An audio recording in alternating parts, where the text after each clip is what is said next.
So I suppose at the moment, I imagine most people will tell you the same thing.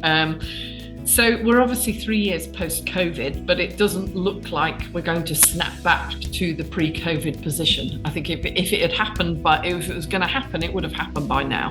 So I think there's a whole question for the whole sector, actually, in terms of what your future business model looks like, taking into account that a large chunk of the heritage attractions visitors appears to have fallen out of the marketplace.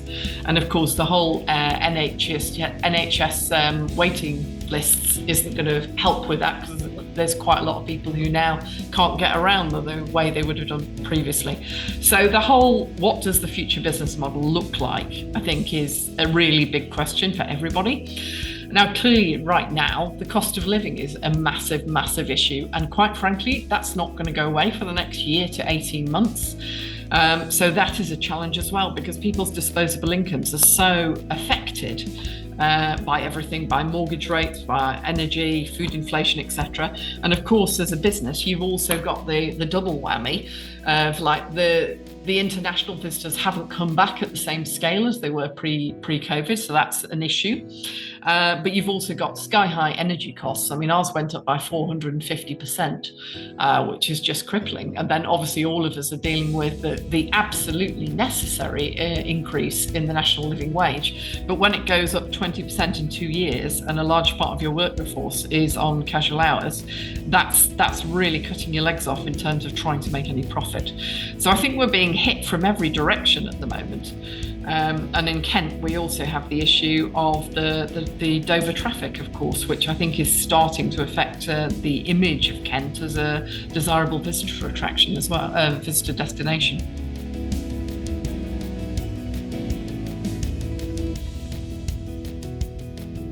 So again, I think one of the, just turning the lens around into a more positive side, COVID has changed a lot, hasn't it?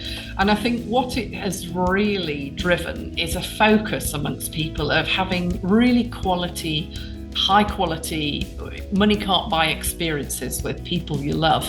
Because when you haven't been able to see them properly for 2 years, you value them a lot more, don't you? And I think people have started to feel post-COVID that actually life is too short and you need to get on and do things. So I think in terms of opportunities, I think as attractions, the more we can provide these money can't buy experiences and these really special experiences that stand out from the marketplace, I think that is where our opportunity lies. So from our perspective, that's about providing fantastic hospitality events in the castle. It might be tastings with a celebrity chef, etc., and overnight accommodation and so on. We're looking at developing our accommodation portfolio and trying to do things that are a bit special. So we're just about to put in some lakeside lodges that have external baths, so you can lie in your bath outside of the lodge and actually look over the lake and enjoy the bird life, and also have a stargazing roof. And I was very struck when I was at a recent ALVA meeting about the kind of things that Edinburgh Zoo are doing. So they're doing pandas and pancakes. So you actually turn up for breakfast, and I think it's £500 a head, and you get to feed the pandas and have some breakfast. But crikey, that's a money can't buy experience. So I think it's all about experiences. But I think it's also about making sure we're raising the voices of people who don't necessarily feel that we are for them.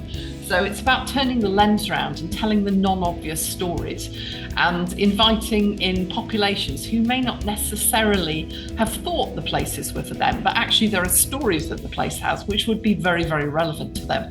So for example, at Leeds, during the 1920s to the 1950s, it was very much a place where queer society could gather. And there's a whole series of stories from the gay community that I think could be really, really relevant and frankly really interesting for all of our visitors, and aren't the obvious stories the place has told before. So I think that inclusiveness and that willingness to tell stories from a different angle will be really important.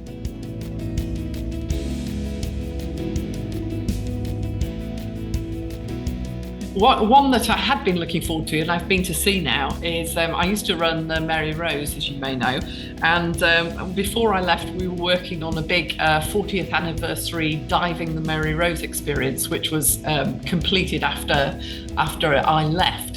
And I have to say, it's fantastic. You go into like a theatre and you're really immersed in diving on the wreck to the extent that there's bubbles going around you, all sorts of sound effects. It's a 4D cinema experience, and I think it's set a new standard for what immersive heritage experiences should look like. So that's one thing that I'd recommend to people.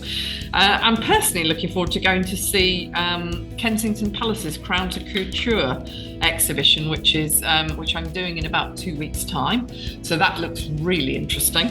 And we're also spending a couple of weeks in the summer travelling around the Black Forest. So I'm really interested to see the various museums that are around there. We're actually going to go to the Zeppelin Museum, of all things, and all sorts of open air museums. All sorts of really interesting cultural experiences, and I'm really looking forward to that.